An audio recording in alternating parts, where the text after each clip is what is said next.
So thank you all for tuning in.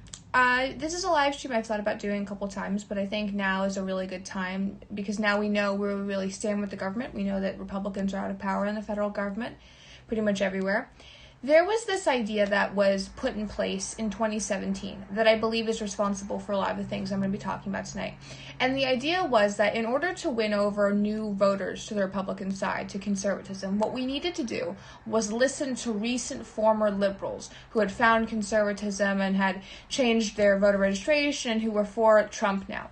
And this idea was really pushed at the RNC, it was pushed within the conservative movement, that the way forward to growing the party, to growing the voter base, was to only listen to recent former liberals and have them explain to us why they left the left and what we could do to attract more people.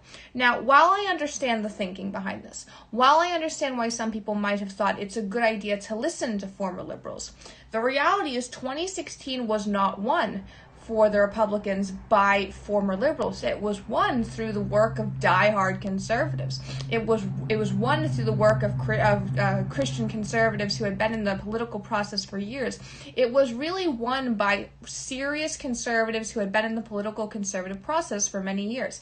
It was not won by new conservatives. And by new conservatives, I really mean within the last 3 years, within the last 4 years, people who came to conservatism because of Trump. It is completely fine to have a political revolution because of one person. The Reagan Revolution is an example of that. What doesn't work, though, is when you put the new people, the new conservative leaders, in charge of the conservative movement. And when I say in charge, I don't just mean people in big positions, because you might say, well, Matt Schlapp is at the top of the, conservative union. That's not what I'm talking about.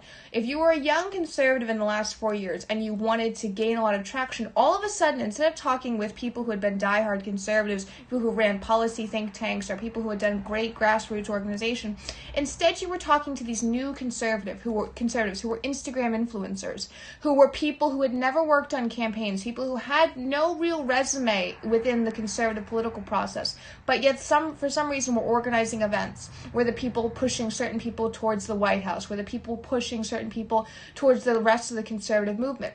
So what happened was these new conservatives had no idea what they were talking about. They were not well versed in policy. They had no idea what the party platform was. They thought, oh, well, we just don't like cancel culture as a reason for coming over to the right. They had no idea what the standards, at least in voting or in drafting legislation, were on the right.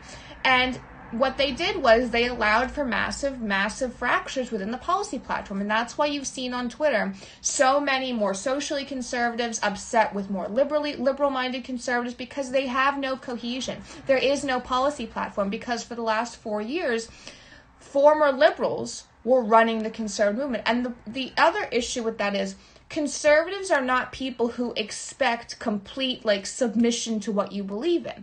There's not supposed to be groupthink in the same way. But liberals may have left believing in liberal ideology, but their way of thinking about politics remained the same. So it didn't matter if you had somebody who was a diehard leftist who was now a diehard conservative. The way they approached situations and problems was still with a liberal mindset. And I don't mean liberal like progressive. I mean the mindset of just obey and do this and listen to me because I'm in charge.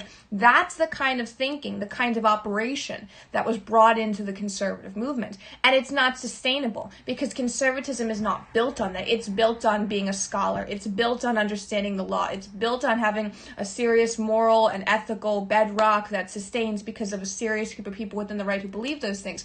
These leaders in the conservative movement didn't know any of this. So they would push forward policies not knowing that it will upset huge factions of the conservative movement.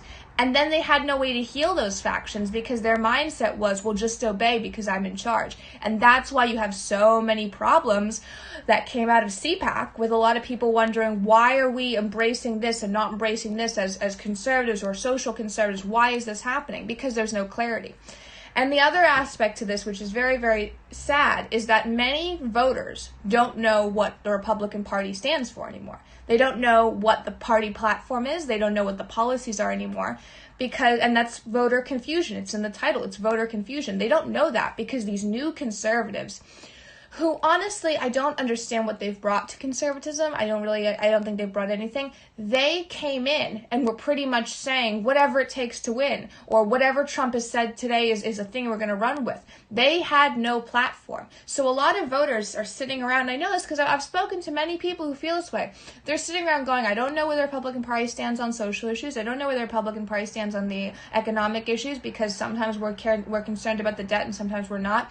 I kind of know where the Republican Party stands on foreign policy. I don't know where they stand on immigration. I don't know where they stand on healthcare. And that's because these new conservative leaders who you're all so obsessed with, who you think are cool because they have nice outfits at CPAC, they didn't actually know what they were talking about. And a lot of people felt that if you said that, if you said, hey, somebody whose biggest credential is that they used to believe in leftist ideology should not be running the Republican Party, if you said that, somehow you were a traitor, or you didn't want a Big Tent vision. There's nothing wrong with a Big Tent vision. However, in conservatism, the Big Tent is not based off of how you look. It's not based off of who you are personally. The Big Tent is based off diversity of ideas. And people who came in from the left, who were former liberals, they came in without that component. They came in as people who looked at the political process as everyone must believe this. They just took their mind and they brought it to conservatism instead of liberalism. That's why you have so much infighting. That's why you have so many fractures, because there's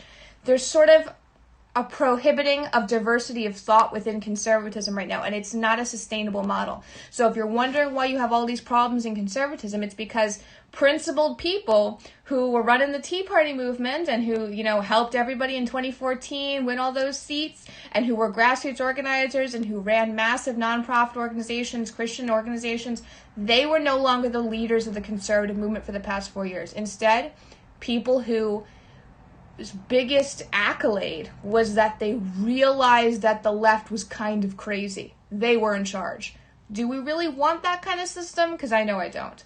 Alright everyone, thank you for watching. Please retweet this, share this if you liked what I said here or you found it interesting or whatever. Follow me on Twitter because Periscope is closing down.